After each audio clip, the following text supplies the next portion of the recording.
You have made the case for having a compelling narrative. So what is the narrative that you see for millennials, folks who are basically born after 1980? What is the narrative that resonates with Americans and that perhaps shows that they would make compelling leaders?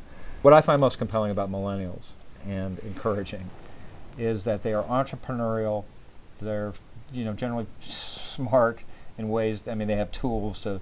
They're just much more interested, more curious than we ever were. The good news is that they are also understandably skeptical about the old systems and old channels, old ways of doing things, and they look at it, they look at a government that doesn't work particularly well. They look at political leadership that doesn't work particularly well. But they also see problems that aren't being fixed, and they want to fix them.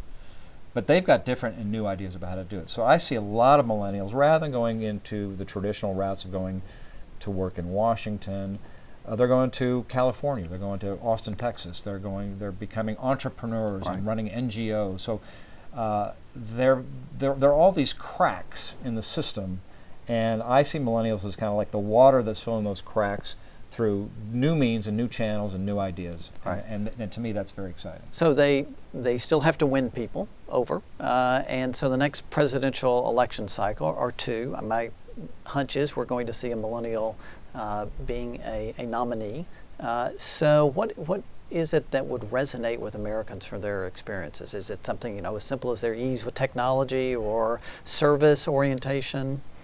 Yeah, I think it's. I think what's interesting and exciting and new that will be part of 2020, 2030, the future, is that we have run up against traditional problems and we haven't been able to do anything about it. But I think that millennials, they can bend the universe, and because they've done it with Google. They've grown up in a world where anything's possible. So I think they're just going to look at it differently, and they just have an approach where, sort of instead of incrementally changing things, they're just going to go. They're going to do an end run around this whole thing, and just come up with innovation and technology and things that'll just radically change the world we live in. So along those lines, do you see them being able to come forth with perhaps changing some values? For example, polling data certainly shows they're more comfortable with same-sex marriage than older Oh yeah, Americans. that's great. I mean, they are a diverse and tolerant society, and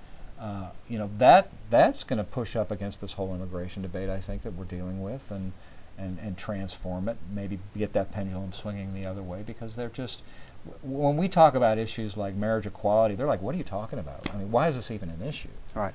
So it's going to be a very different kind of society in 10 or 20 years, because they want change and they want it quickly. So when you're out on the stump filming this, do you hear from millennials much? Oh, do you yeah. see, and what are they? Well, we hear from them a lot, and a lot of them are watching the show, which I love. They want to participate. They want to change the world. They just want to do it in a different way. So.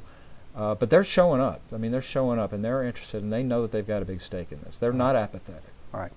So last question here. Why is having a compelling story or narrative so important? It's important because that's the way our minds work. We are driven and attracted to story in film, in books, in movies. It's the same thing in campaigns. It's the same thing in a political dialogue. We don't want a disparate set of information and facts. We want something that stitches it together, that creates an architecture that makes sense of the world and society around us. And if you can communicate that, you've got a lot better chance of success.